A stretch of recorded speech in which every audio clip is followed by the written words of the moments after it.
오늘 우리에게 주시는 하나님의 말씀은 고린도 후서 2장 1절에서 11절까지 말씀입니다. 이 계시의 말씀을 통해서 하나님의 음성 들으시기를 바랍니다. 내가 다시는 너희에게 근심 중에 나아가지 아니하기를 스스로 결심하였노니 내가 너희를 근심하게 한다면 내가 근심하게 한 자 밖에 나를 기쁘게 할 자가 누구냐. 내가 이같이 쓴 것은 내가 갈 때에 마땅히 나를 기쁘게 할 자로부터 도리어 근심을 얻을까 염려함이요 또 너희 모두에 대한 나의 기쁨이 너희 모두의 기쁨인 줄 확신함이로라. 내가 마음에 큰 눌림과 걱정이 있어 많은 눈물로 너희에게 썼노니 이는 너희로 근심하게 하려 한 것이 아니요 오직 내가 너희를 향하여 넘치는 사랑이 있음을 너희로 알게 하려 함이라. 근심하게 한 자가 있었을지라도 나를 근심하게 한 것이 아니요 어느 정도 너희 모두를 근심하게 한 것이니 어느 정도라 함은 내가 너무 지나치게 말하지 아니하려 함이라. 이러한 사람은 많은 사람에게서 벌 받는 것이 마땅하도다. 그런즉 너희는 차라리 그를 용서하고 위로할 것이니 그가 너무 많은 근심에 잠길까 두려워하노라. 그러므로 너희를 권하노니 사랑을 그들에게 나타내라. 너희가 범사에 순종하는지 그 증거를 알고자 하여 내가 이것을 너희에게 썼노라. 너희가 무슨 일에든지 누구를 용서하면 나도 그리하고 내가 만일 용서한 일이 있으면 용서한 그것은 너희를 위하여 그리스도 앞에서 한 것이니 이는 우리로 사탄에게 속하지 않게 하려 함이라. 우리는 그 계책을 알지 못하는 바가 아니로라. 아멘. 사람이 살다 보면 이런저런 어려운 일들을 참 많이 당하죠. 보통은 건강의 문제로 어려움을 겪는 분들도 참 많이 계시고요. 또 경제적으로 참 어려움을 겪는 분들도 상당히 많이 계십니다. 또 자녀들의 문제, 또 우리 청년들 같은 경우는 이제 미래가 너무 불투명해가지고 그것 때문에 어려움을 겪는 청년들도 있고요. 또 사람들 사이에서 오는 이 갈등 때문에 어려움을 겪는 분들도 참 많이 있습니다.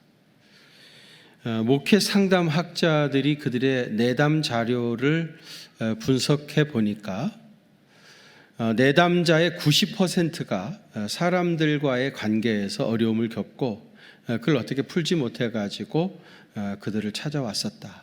그런 얘기를 합니다. 그러니까 아마 사람이 겪으면서 살면서 제일 많은 어려움을 겪는 것이 인간 관계에서 오는 갈등이다. 그렇게 얘기해도 과언이 아닐 것입니다. 그런데 이 문제는 이 사람들 사이에서 갈등은요 주로 가까운 사람들과의 사이에서 발생을 해요. 대표적으로는 가족들 간에 고부 갈등이라든지 또 아니면 부부 갈등이라든지 또 형제 간의 갈등이라든지 보기 싫다고 해가지고 안 볼 수 있는 상황이 아니잖아요. 눈만 뜨면 봐야 되는 사람이고요. 또 우리 교인들 경우에는 교인들 간에 이런 갈등이 일어나는 경우도 종종 있습니다. 우리가 갈등 그러는데요. 이 갈자라고 하는 말은 뭐냐면 칡나무 갈자입니다. 칡나무 칼. 등 하면은 등나무 등자이고요. 갈등은 칡나무와 등나무 그런 뜻인데요. 칡나무는 이렇게 덩쿨 식물이잖아요. 자라는데 시계 반대 방향으로 이렇게 덩쿨을 이루면서 자란다고 그래요. 칡나무는. 등나무는 시계 방향으로 덩쿨을 이루면서 자란다고 그래요. 만일에 여러분 등나무와 칡나무를 한 곳에 심겨져 있다고 하면 이게 어떻게 되겠습니까? 서로 막 엉켜가지고 도저히 어찌할 수 없는, 그래서 갈등이라고 하는 것이 이렇게 감정적으로 서로 얽혀져 가지고 이럴 수도 저럴 수도 없는 그런 상태를 갈등이라고 합니다. 갈등이라고 하니까 좀 추상적인데요. 쉽게 말하면 그 사람이 미운 겁니다. 근데 왜 그 사람을 미워하게 됐습니까? 미운 짓만 골라 하니까. 미운 짓만 하니까. 그래서 미운 겁니다. 근데 여러분, 이 미움이라고 하는 게 한번 싹 들어가게 되어지면 자꾸 내 눈에 그게 보여. 안 보였으면 좋겠는데 자꾸 내 눈에 보이니까 그것 때문에 내 마음이 편치를 못합니다. 이 미운 짓이라고 하는 것은 그 사람이 행한 어떤 행동이나 말이 내 마음을 상하게 했다거나 아니면 나에게 손해를 끼쳤다거나 내 명예를 훼손시켰다거나 아니면 육체적인 고통을 주었을 때 그를 용서하지 못하고 그 분한 감정을 그대로 가지고 있는 겁니다.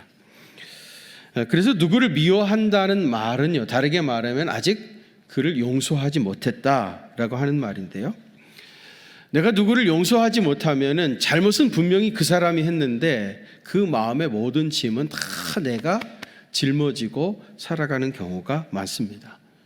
그래서 여러분, 용서는 다른 사람을 위해서라기보다 내 자신을 위해서라도 용서해야 됩니다.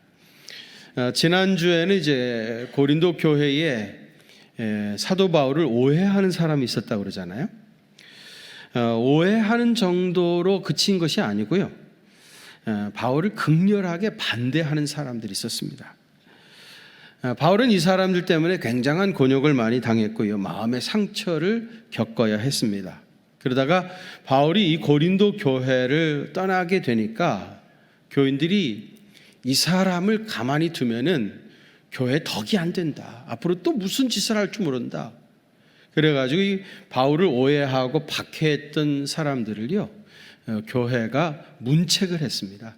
징계를 한 거예요. 그런데 징계를 했는데도 교인들 가운데는 그 정도 징계 가지고는 너무 약하다. 더 강한 벌을 내려야 된다. 이렇게 이제 주장하는 사람들이 있었던 겁니다. 이런 일들이 이제 고린도 교회에 있었는데 이러한 이야기를 배경으로 사도 바울이 이제 오늘 우리 본문의 이야기를 말씀하신 건데 5절 한번 같이 봉독하십시다. 5절 시작. 근심하게 한 자가 있었을지라도 나를 근심하게 한 것이 아니요 어느 정도 너희 모두를 근심하게 한 것이니 어느 정도라 함은 내가 너무 지나치게 말하지 아니하려 함이라. 아멘. 읽긴 읽었는데 무슨 말인지 잘 이해가 안 되죠? 그럴 때는 다른 번역서를 읽어보면 도움이 많이 된다 그런 얘기했죠. 이 말씀을 공동 번역에서는 어떻게 번역을 했는가 보시면 어떤 사람이 내 마음을 아프게 한 일이 있었습니다. 그러니까 바울을 오해하고 또 핍박했던 사람이 있었다고 그랬죠. 그리고 그러다가 교회로부터 징계를 받은 사람이 있었습니다. 그 사람 얘기입니다. 어떤 사람이 내 마음을 아프게 한 일이 있었습니다. 그러나 그 사람은 내 마음을 아프게 했다기보다는 사실은 여러분 모두의 마음을 어느 정도 아프게 했습니다. 사도 바울은요, 내가 그 사람 때문에 마음의 아픔을 겪었다. 그거를 얘기하고 싶었던 것이 아니고요. 내가 마음의 아픔을 경험했던 것은 사실은 별거가 아니고 여러분 모두의 마음을 아프게 했습니다. 그 얘기를 하고 있는 겁니다. 지난 시간에도요, 사도 바울이 오해를 받은 것에 대해서는 크게 문제를 삼지 않았죠. 자기 한 사람 오해받는 것으로 끝날 일이라고 하면 그게 큰 문제가 아닌데 자기를 오해하면서 바울이 전했던 복음 그 자체도 신뢰할 수 없다. 그런 얘기하니까 이제 적극적으로 바울이 이제 복음을 변증하게 됐지 않습니까? 바울은 자기가 오해를 받거나 자기가 어려움을 경험하거나 자기가 그런 것들에 대해서는 크게 문제를 삼지 아니하고요. 늘 바울이 문제가 됐던 건 교인들이 이것 때문에 어려움을 겪은 것, 그것을 이제 문제 삼았던 겁니다. 이런 의미에서 사도 바울은 굉장히 성숙했던 사람입니다. 자기라고 하는 성에 갇혀 있지 아니하고요. 그거를 충분히 뛰어넘을 수 있는 그런 사람이었어요. 어린 아이들은요, 오직 자기 자신밖에 몰라요.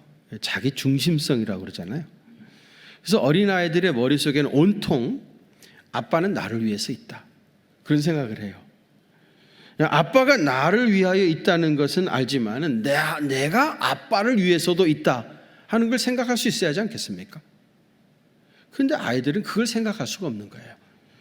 그러니까 그들의 머릿속에는 어떻게 이 아빠를 잘 구슬려 가지고 내가 사고 싶은 장난감을 사고 내가 먹고 싶은 것을 얻어먹을 수 있을까, 이런 생각으로 가득 차 있는 거예요. 그래서 이제 아빠를 잘 구슬리는데 이 아빠가 잘 안 따라주면은 짜증을 내고, 그리고 이제 그게 안 되면 막 울어대고 그러는 거죠. 어린 아이들은 이 자기 중심성이라고 하는 것을 잘 극복을 하지 못합니다.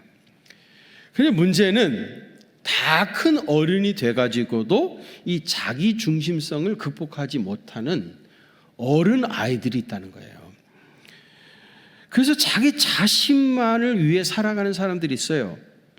자기가 조금만 손해를 당하게 되어지면 뭐 견디질 못하고요. 자기가 조금만 오해를 받게 되어져도 견디질 못하고요. 자기의 행동이 조금만 불편해도 참지 못하고 말이죠. 자기를 알아주지 않는다거나 또 반대하는 사람이 있다고 하면은 견디질 못하고요.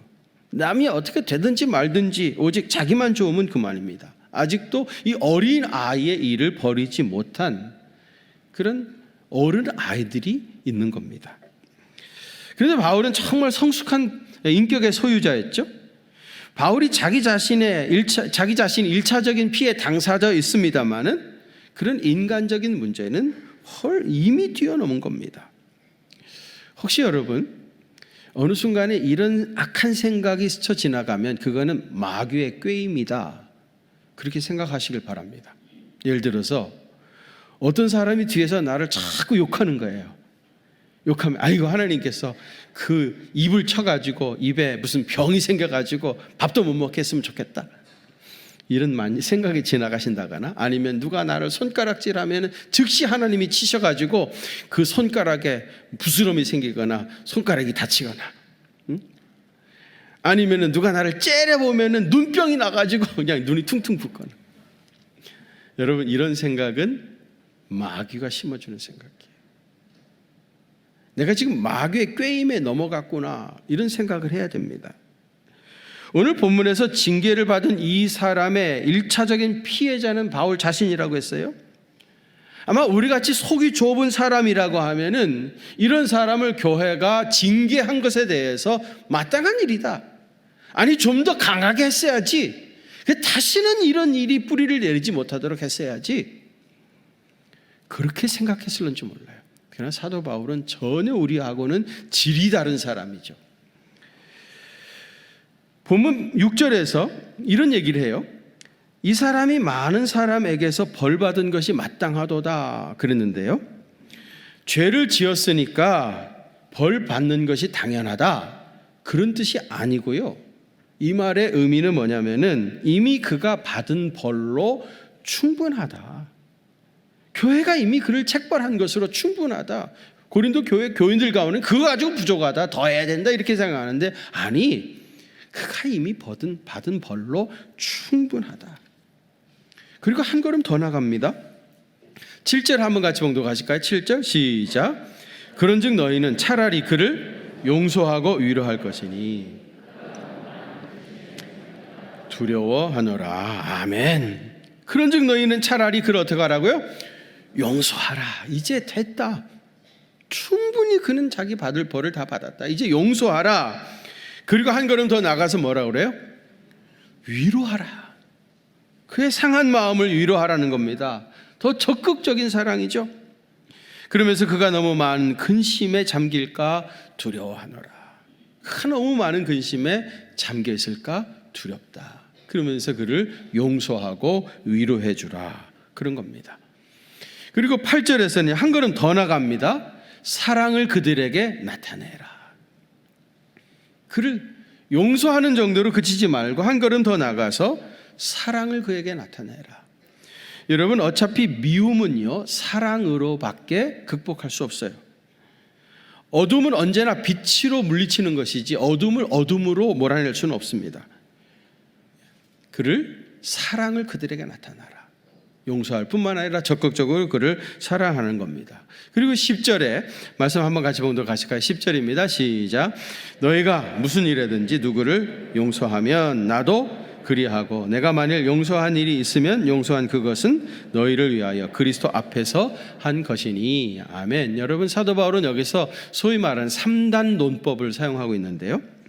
첫 번째 뭐라고 그래요? 너희가 무슨 일에 누구를 용서하면, 이게 전제죠. 누구를 용서를 하면, 그 다음에 뭐예요? 나도 너희의 모든 것을 용서하고. 너희가 용서하면 나도 너희의 모든 것을 용서하고, 그 다음에 세 번째는 뭐예요?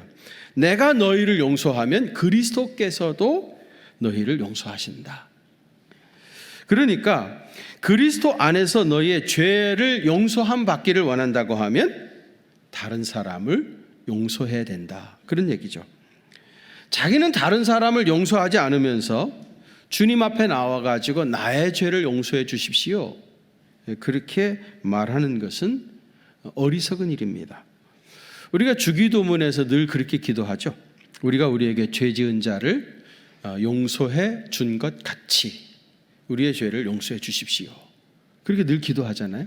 만일에 우리가 이렇게 기도하면서도 다른 사람의 죄를 용서하지 않는다고 하면은요, 우리는 실제로 이런 기도를 하고 있는 거예요. 우리가 다른 사람의 죄를 용서하지 않은 것 같이 나의 죄를 용서하지 마옵시며, 그렇게 기도하고 있는 거예요. 그렇잖아요. 나는 다른 사람의 죄를 용서하지 않습니다. 그러면 하나님께서도 우리의 죄를 용서할 수가 없는 겁니다. 11절 말씀 봉독하겠습니다. 11절 시작. 이는 우리로 사탄에 속지 않게 하려 함이라. 우리는 그 계책을 아멘. 왜 우리가 용서해야 되는가? 이는 왜 잘못이 있는 사람을 용서해야 하는지 그 분명한 이유를 설명하는 겁니다. 사탄에게 속지 않게 하려 함이라. 왜 용서해야 합니까? 사탄에게 속지 않기 위해서. 여러분, 사탄은 고발자, 참소자입니다. 그래서 그에게는 용서라는 게 없어요.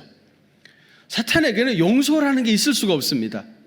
덮고 넘어가 주는 것이 있을 수가 없어요. 사탄은요, 끊임없이 우리의 작은 허물을 찾아내고 그걸 고발해야 됩니다. 그걸 문제 삼아요. 그래 계속해서 죄의식, 죄책감 이런 것들을 심어주는 거예요. 우리의 죄를 고발해야 되는 거예요. 그게 사탄이에요. 여러분, 왜 우리가 용서해야 됩니까? 용서하지 못하는 것은 그건 사탄의 일이기 때문에 사탄의 꾀임에 넘어가지 않으려고 하면 우리가 용서해야 하는 겁니다. 그런데 미워하고 싶어서 미워하는 사람은 사실 없어요.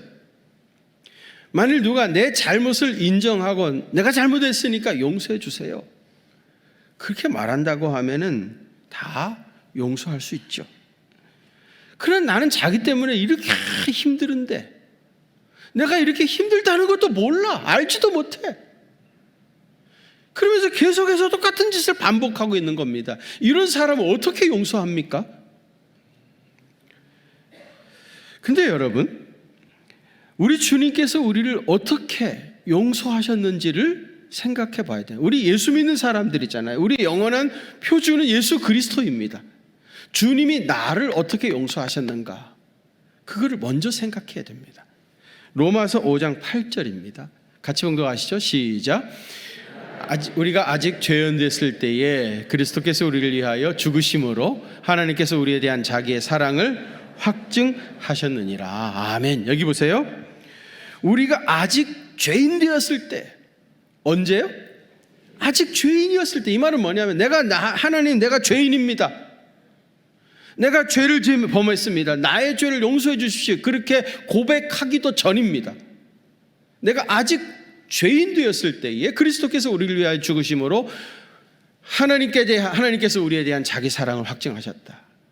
우리를 향한 하나님의 사랑이 확증되어진 때는 언제입니까? 아직 죄인 되었을 때. 정확하게 말하면 아직 자기의 죄를 제대로 인정하지도 않았을 때 이미 하나님께서 우리를 사랑하셨다는 겁니다. 왜 우리가 다른 사람을 용서하지 못한다고 했어요? 그가 자기 잘못을 인정하지 않기 때문입니다. 이런 사람을 내가 어떻게 용서합니까? 그렇게 말할 수 있습니다만은 우리 주님께서 우리를 용서하신 데는 아직 죄인 되었을 때입니다.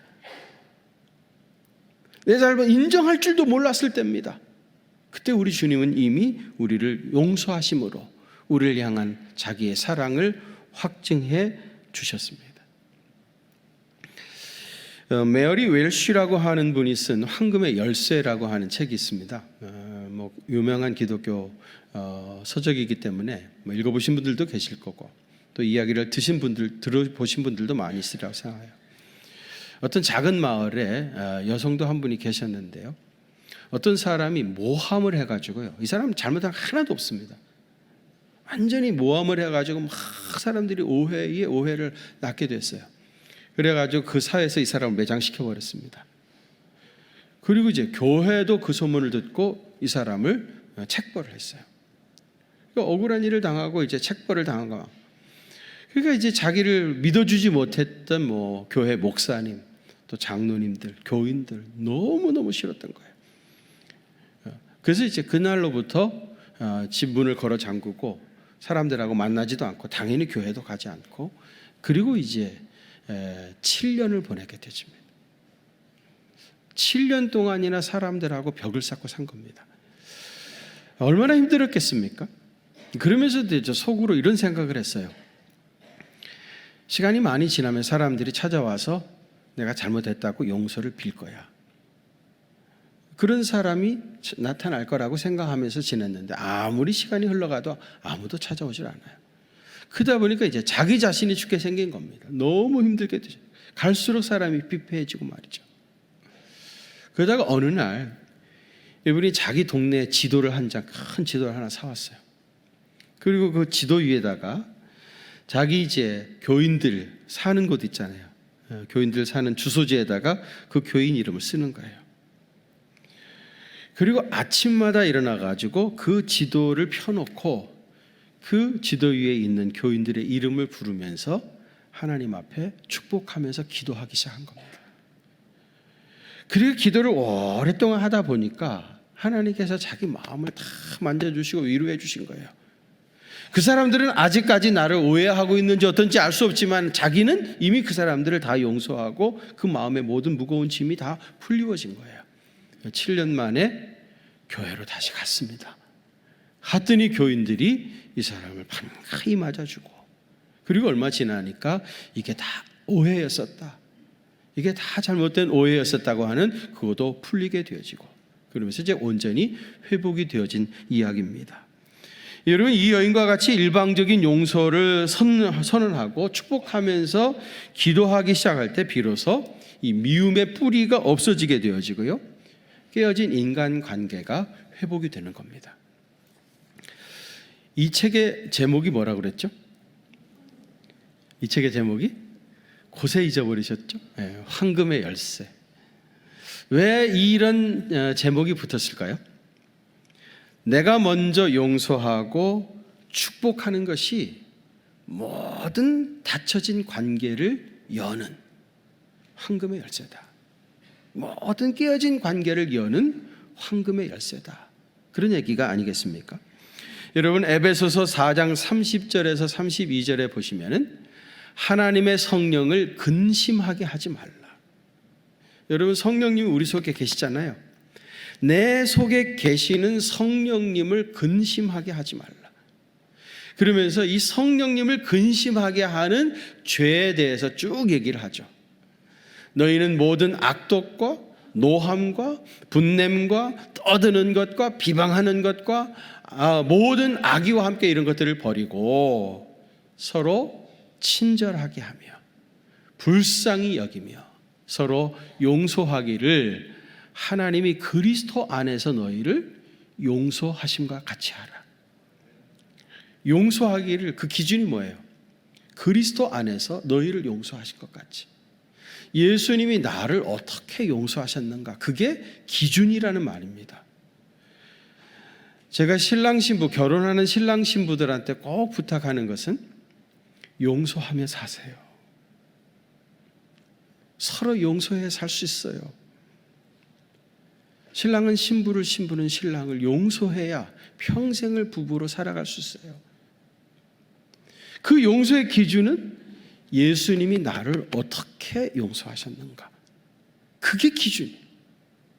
주님이 나를 어떻게 용서하셨는가? 그 나를 향한 주님의 용서하심을 기억하고 신랑을 그렇게 용서해야 되는 것이고요. 신부를 그렇게 용서해야 행복한 가정을 이룰 수 있게 되신 겁니다. 요즘 수요 기도회 때 우리 목사님들이 호세아서를 강의를 하고 있거든요. 이 호세아서의 핵심은요, 고멜과 같이 끊임없이 방황하고 죄악 가운데 있는 사람을 끝까지 포기하지 않죠. 그런 그런 짓을 했는데도 끝까지 포기하지 아니하고 여전히 사랑하시고 그 모든 죄를 용서해 주시고 품어주시는 아버지 하나님의 사랑을 노래한 책이 호세아서입니다. 그래서 호세아 선지자의 별명은 사랑의 선지자, 그런 거 아닙니까? 여러분, 용서하시기로 결단하시길 바랍니다. 일방적으로 우리가 그 사람을 용서하십시다. 그리고 더 이상 미움에 매여있지 마시고 벗어나시길 바랍니다. 그래야 우리 속에 계시는 성령님도 근심하지 않습니다. 이 문제를 해결하고 싶으시면은요, 집에 돌아가셔가지고 조용한 시간에, 아무도 없는 시간에 이런 종이를 한 장 꺼내십시오. 그리고 그 맨 위에다가 여러분이 제일 싫어하는 사람, 미워하는 사람, 용서하지 못하는 사람을 그 이름을 쓰십시오. 어떤 분은 내가 제일 싫어하는 사람이 자기 자신일 수가 있어요. 의외로 이런 사람도 많습니다, 여러분. 내 자신을 용서 못하겠어. 내가 싫은 거예요. 자기 이름을 쓰세요. 그리고 내가 이 사람을 싫어하는 이유들 있잖아요. 나한테 미운 짓 하는 거 하나씩 마지막으로 총정리하는 마음으로 쭉 한번 기록해 보십시오. 생각나는 대로 쭉 한번 기록해 보세요. 그리고 맨 마지막에 예수님께서 십자가에 달리시사 이 사람의 이 모든 죄를 용서하셨음, 그렇게 쓰세요. 그리고 그 다음에는 나도 이 사람을 용서함, 그렇게 쓰시길 바랍니다. 그리고 성령님께 기도하십시오. 주여, 용서하기를 원하는 우리의 마음은 있지만은 아직도 내 속에는 여전히 미움이 있습니다. 그래서 진정으로 그들을 용서하지 못했습니다. 이 미움의 문제로 말미암아 그 누구보다도 나 자신이 쇠사슬에 매인 것 같은 그런 삶을 살고 있습니다. 주여, 나로 성령님으로 충만하게 하셔서 이 사람을 진정으로 용서하게 하시고 한 걸음 더 나가서 그를 위로하게 하여 주시고 한 걸음 더 나가서 그를 사랑하게 하시옵소서. 우리가 아직 죄인 되었을 때에 그리스도께서 우리를 사랑하시고 우리의 죄를 용서하신 것 같이 우리도 이 사랑으로 이 사람을 용서하기를 원합니다. 그리고 이제 내 영혼에 자유함을 주십시오. 오늘 성령님의 능력으로 모든 죄와 허물을 다 용서하시고 주님이 주시는 놀라운 평강을 누리게 되시기를 주의 이름으로 축원합니다. 하나님 아버지, 사실은 누구보다도 우리 자신이 용서받아야 할 죄인입니다. 사실 우리는 용서하고 말고 자시고 할 자격도 사실은 없는 사람입니다. 우리가 다른 사람의 마음을 몹시 아프게 했고 상처를 주었습니다. 주님께서 우리의 죄를 용서해 주셨사오매 우리도 이제 그 사랑으로 다 용서하게 하시고 모든 깨어진 관계를 다 회복하게 하시고 한 걸음 더 나아가 위로하게 하시고 적극적으로 사랑을 고백할 수 있는 믿음의 사람 다 되게 해 주옵소서. 이제는 우리 구주 예수 그리스도의 그 크신 은혜와 하나님 우리 아버지의 무한하신 사랑하심과 성령님의 위로하심과 교통하심이 우리 경기중앙교회 사랑하는 성도들과 또 저들의 가정과 그 생업의 현장들 위에 이제로부터 영원토록 함께 계시옵기를 간절히 축원하옵나이다. 아멘.